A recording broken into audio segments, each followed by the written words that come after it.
In 2023, I set a goal.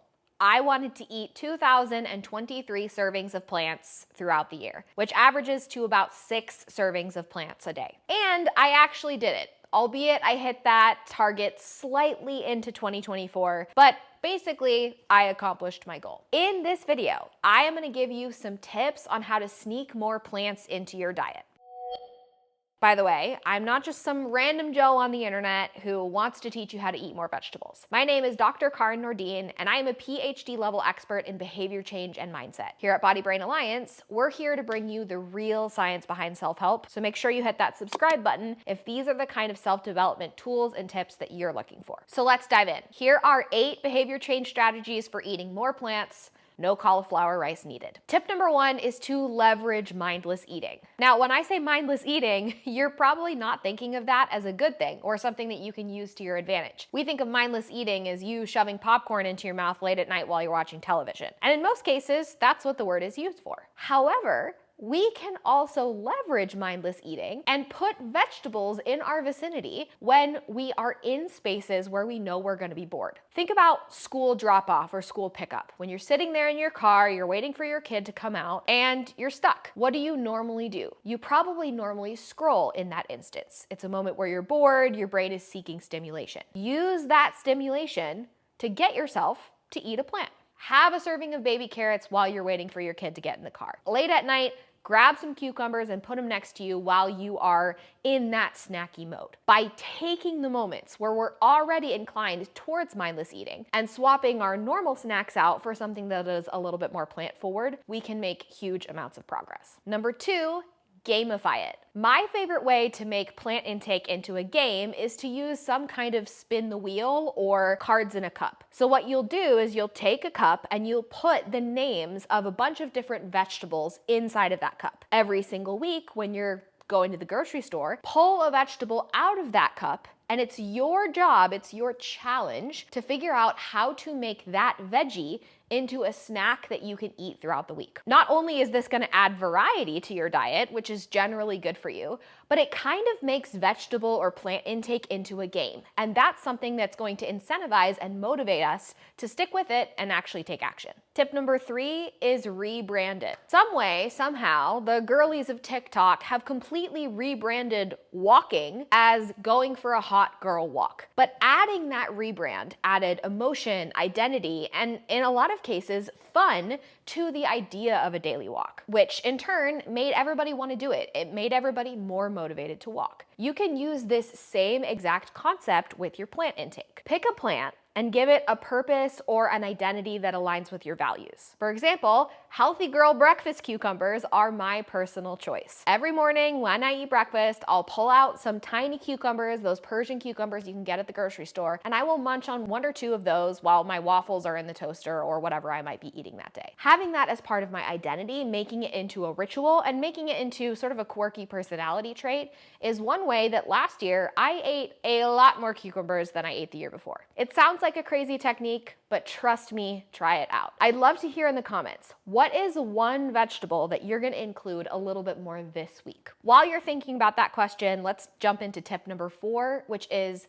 batch it. Especially if you're not eating plants right now, there is no rule that says that you have to eat plants spaced out through your day. If you're eating no plants with breakfast, no plants with lunch, and no plants with dinner, just focus on batching a ton of those plants into one specific meal. So for example, swap out your normal breakfast for a breakfast smoothie. Swap out your lunch for a giant filling salad. Taking one moment throughout the day and loading your vegetables into that moment can help drastically increase your intake while not forcing you to be on top of your plant intake all throughout the day, which is more cognitive work. My personal favorite way to do this is to have a mini charcuterie board as an afternoon snack. When I'm done with work and it's too early to have dinner, I'll put cucumbers, carrots, bell peppers, other vegetables on a little tray. I'll grab my favorite dip and I'll use that. It's an amazing way to stack my plants, get them in, and make me feel really good for the rest of the evening. Speaking of dip, that takes us right into tip number 5, which is use temptation bundling. Have you ever heard of temptation bundling? If you haven't, you need to check out our Change membership because it is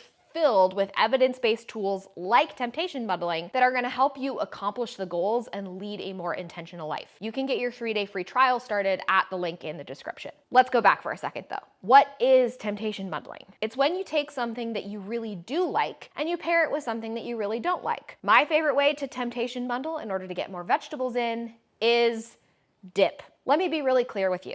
Adding dip to a vegetable does not make the vegetable less healthy. You still get the benefit of a vegetable if it is coated in butter, fried in oil, or dipped in amazing dip. I will go to Trader Joe's, I'll grab some of their buffalo chicken dip, which is a huge favorite of mine, and if I have that on hand, I will eat so many peppers throughout the week because I love dipping those red peppers in that buffalo chicken dip. Part of temptation bundling, though, is that you have to eat the thing that you don't like with the thing that you do like. So for example, if the buffalo chicken dip comes out, it means there has to be a vegetable on the plate. I don't allow myself to eat it with crackers or anything else unless there's also a vegetable involved. Tip number 6 is to make vegetables less healthy on purpose. This is especially important for you if you are associating vegetables typically with diet culture, weight loss, or something negative. In that case, can you reassociate vegetables with cooking skills, exciting new recipes? Can you take a minute and instead of putting protein as the main component of the meal, learn a little bit more about vegan or vegetarian cooking that centers vegetables and makes them taste amazing? By actually focusing on allowing plants to be the tastiest element on your plate and not just the healthiest element, you're gonna reframe that relationship and motivate yourself to eat more plants in the future. Tip number 7, keep a tracker. No, I'm not talking about tracking every morsel of food that you put in your mouth. I'm talking about a good old-fashioned sticker chart. Maybe grab some broccoli-themed stickers off Etsy and treat yourself a little bit like a child. If you eat a vegetable that day, you get to add a sticker to that sticker chart. As adults, we still need play. We still need rewards. We still need fun, visual ways to track our progress. And so if you're interested in eating more plants, having a sticker chart is honestly an amazing way to go. And finally, tip number 8 is to shift your identity. How many of you would identify as a healthy eater? If you said no, I would encourage you to really focus on finding evidence within your life that you are a healthy eater. You might not have a lot of evidence for that right now, but the more you can cultivate that evidence, the more you can pay attention to it, the more you can celebrate it, you are going to slowly evolve your identity. There is tons of research that shows that people who consistently make healthy choices, who prioritize those plants, who prioritize that protein, those people identify as healthy eaters. It is a deeply rooted part of them. If you're interested in learning more about how identity plays a role in the behavior change process, we have a 2-hour How to Become a Healthy Eater identity workshop inside of Change Academy. Like I said, check the link in the description in order to get your 3-day free trial. If you loved this video and you're looking for more tips, make sure to check out my previous video on 3 ways to make healthy eating easier. Otherwise, I will see you next week.